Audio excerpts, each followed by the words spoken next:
हाँ बेटा, हाँ बस अभी टिकट बुक कराने ही निकला हूँ। अरे उसके लिए जाने की क्या जरूरत है बाबूजी, मैं अभी ऑनलाइन टिकट बुक करा के भेज देता हूँ। आप 1 मिनट रुकिए।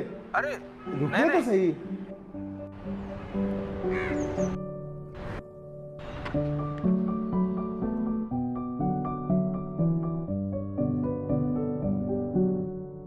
जी मिल गया टिकट? हाँ बेटा मिल गया टिकट। हाँ ये भी अच्छा ही है। अब तुम्हें तो पता है जीवन भर रेलवे के टिकट काउंटर पे ही काम किया है मैंने।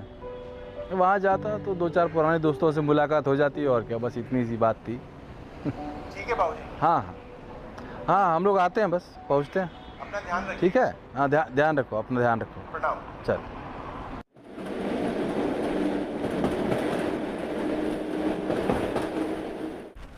आइए बाबूजी। अरे बेटा, अपने गांव का वो बिट्टू भी तो यहीं टैक्सी चलाता है ना शहर में, उसे बुलवा लिया होता।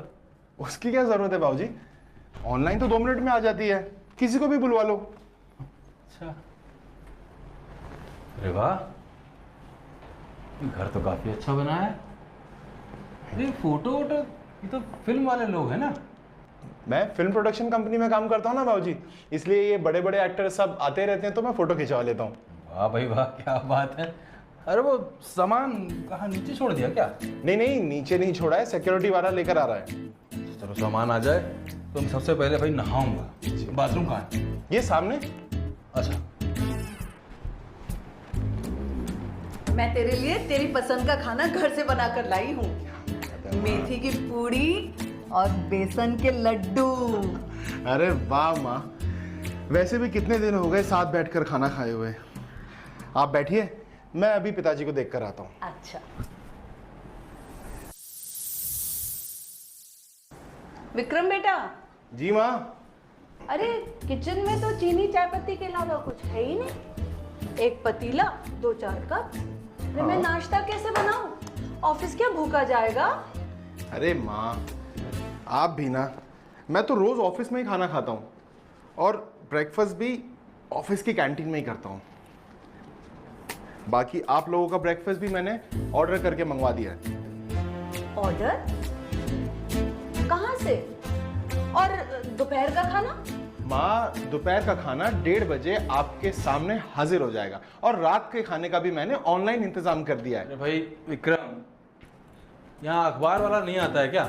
और तुम्हें तो पता है सुबह सुबह मुझे अखबार पढ़े बिना चैन नहीं आता है। अरे बाबूजी, आज के टाइम में कौन अखबार पढ़ता है? ये लीजिए, ऑनलाइन पढ़ लीजिए। अरे नहीं भाई, इसमें कौन आगे गड़ाएगा? अरे जब तक अखबार को ऐसे हाथ में पकड़ के ना पढ़ा जाए तो क्या मजा है उसका? मैं शाम को आकर टैबलेट में ऐप डाउनलोड कर दूंगा, सारी दुनिया के अखबार पूरे दिन बैठकर पढ़ते रहिए। ठीक है, ओके बाय।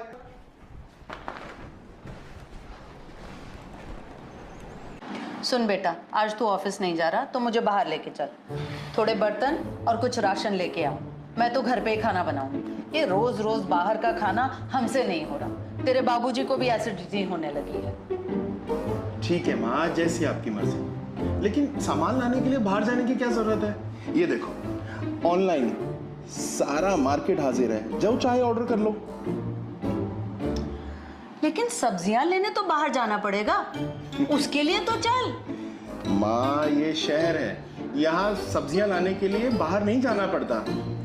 ये देखो, ये देखा, एक क्लिक और जो सब्जी चाहिए हाजिर। हाँ, कैसे हो? अरे साहब आइए आइए। कहाँ रह जाते हैं? तो बैंगन है? अरे एकदम ताजा है साहब।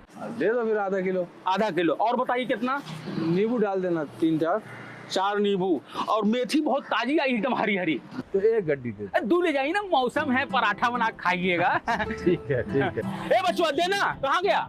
दे 2 मेथी गड्डी निकाल, साफ साफ एकदम ताजी, साहब के लिए। तो बांध दो। हाँ। अब कितना पैसा हुआ ये बताओ? साहब कुल मिला के 65। आप 50 दीजिए, अपने हैं एकदम। 50 दे। हाँ। ठीक। और साहब बेटवा कैसा है आपका? अच्छा है, बढ़िया है जो। आप फोटो दिखा रहे, बड़ा खूबसूरत लग रहा था। अपनी माँ पे गया है।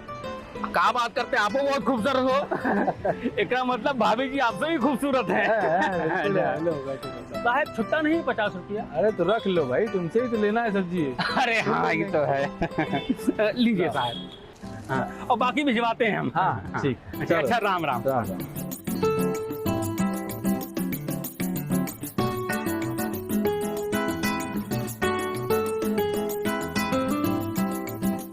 ये लो तुम्हारी सब्जियां।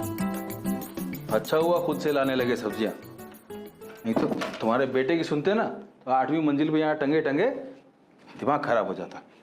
चलो ऐसी बहाने 4 लोगों से राम राम हो जाती है। और नहीं तो क्या। अरे गायत्री, तुमको बताना भूल गया, महेश का फोन आया था गांव से। चिंटू अब ना अच्छे नंबर से पास हो गया, अब स्कॉलरशिप मिल जाएगी उसको। ये चिंटू कौन है बाबूजी? अरे चिंटू महेश का बेटा। अब ये महेश कौन है? चिंटू का बाप। अरे महेश हमारे गांव का दूध वाला है, चिंटू उसी का लड़का है। हाँ। उसी का एडमिशन हम ही ने तो कराया था। और क्या, ये कौन है वो कौन। तुम चाय बनाओ।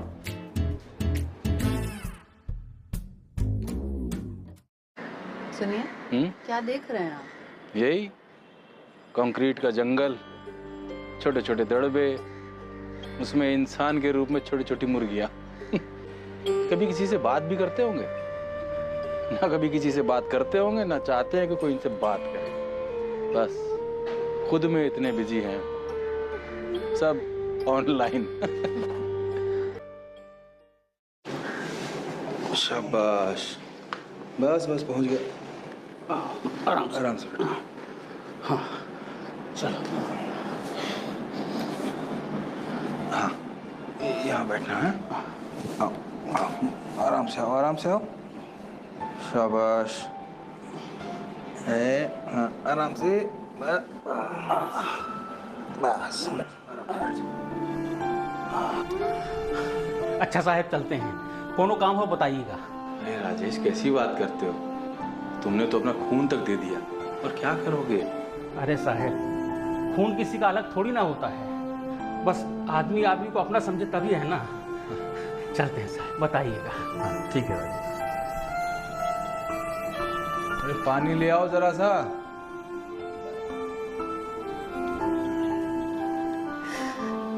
ईश्वर की कृपा है, ठीक ठाक घर वापस आ गया बेटा।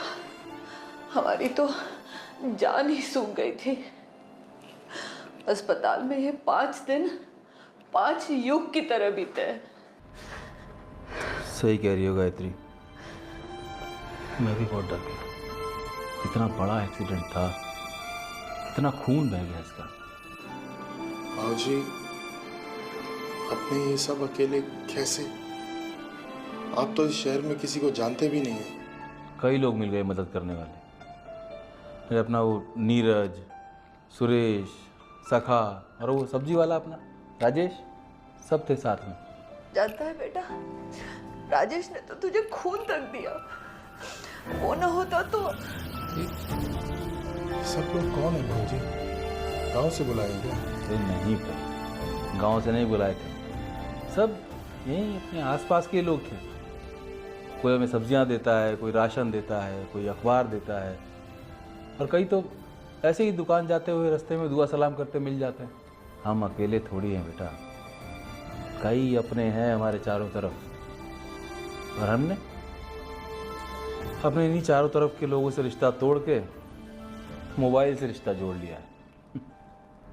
जानता है बेटा, फोन पे ऑर्डर करके सामान तो सब घर पे मंगवाया जा सकता है, लेकिन इंसान का इंसान से नाता नहीं जुड़ सकता। बेटा ये समाज है ना, इंसानों से बनता है, मशीनों से नहीं। ज़रूरत के समय साथ खड़ा हुआ इंसान ही सबसे बड़ा सहारा होता है, मशीन नहीं। अब बताओ, इतना बुरा समय आया तुम पे, कोई तुम्हारा ऑनलाइन वाला खून देने आया? नहीं ना, सब यहीं आसपास वाले आए। अरे बेटा, अपनी इस डिजिटल दुनिया से बाहर निकल के दुनिया को देखो, दुनिया बहुत सुंदर है। आप सही कह रहे हैं बाबूजी, अब मैं सब समझ गया।